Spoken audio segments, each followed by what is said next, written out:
Hello viewers, welcome to my channel মৌয়ের সাথে রান্নাবান্না। আশা করি সকলে ভালো আছেন।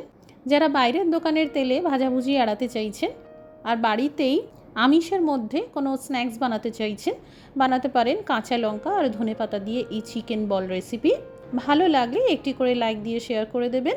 আর প্রতিদিন নতুন নতুন রান্নার নোটিফিকেশান সবার আগে পেতে আমাদের চ্যানেলটি সাবস্ক্রাইব করে বেল আইকনটি অন করে নেবেন। এখানে কয়েকটা ব্রাউন ব্রেড নিয়েছি, মিক্সার জারে এইভাবে ছোটো ছোটো টুকরো করে দিয়ে দিলাম, গুঁড়ো করে নেব। এই ব্রাউন ব্রেড না থাকলে সাধারণ যে কোনো পাউরুটি দিয়েও করা যাবে। এবার 150 গ্রাম বোনলেস চিকেনকে মিক্সার জারে দিয়ে দিলাম, একদম মিহি করে পেস্ট করে নেব। এখানে খেয়াল রাখবেন যে চিকেনের পেস্ট যেন একদম ড্রাই থাকে আর একদম ক্রিমের মতন মসৃণ তৈরি হয়।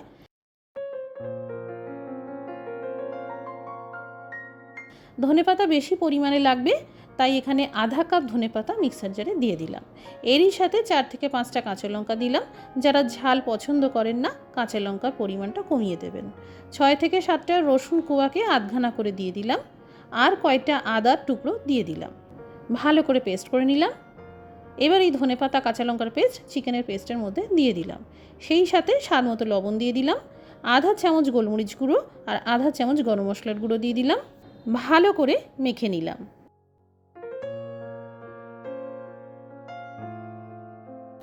এখানে নিয়েছি আমুল চিজ।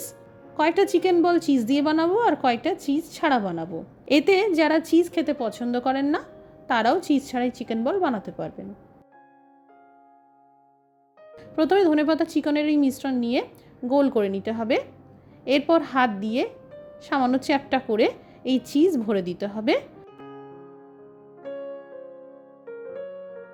আবারও গোল করে নিতে হবে।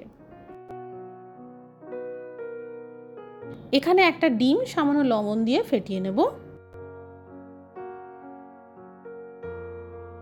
ডিম ফেটিয়ে নেওয়ার পর এই ডিমের মিশ্রণে চিকেন বল কোটিং করে নিলাম আর ব্রেড ক্রাম্বে মাখিয়ে নিলাম। আমি সাজেস্ট করব ডাবল কোটিং করলেই ভালো, এতে খুব মুচমুচে হবে আর অনেকক্ষণ ক্রিস্পি থাকবে।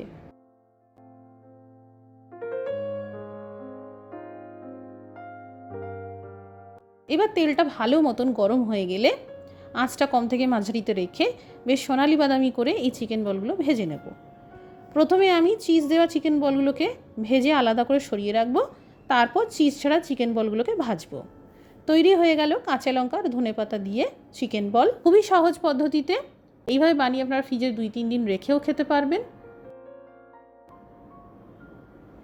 বাড়িতে কোনো গেস্ট আসার থাকলে আগে থেকে বানিয়ে রেখে দেবেন, তারপর যখন ইচ্ছে হলো ভেজে পরিবেশন করতে পারবেন। বাড়িতে বানালে কেমন তৈরি হলো কমেন্ট করে অবশ্যই জানাবেন। আজকের রেসিপিটি দেখার জন্য অসংখ্য ধন্যবাদ। সবাই ভালো থাকুন, সুস্থ থাকুন।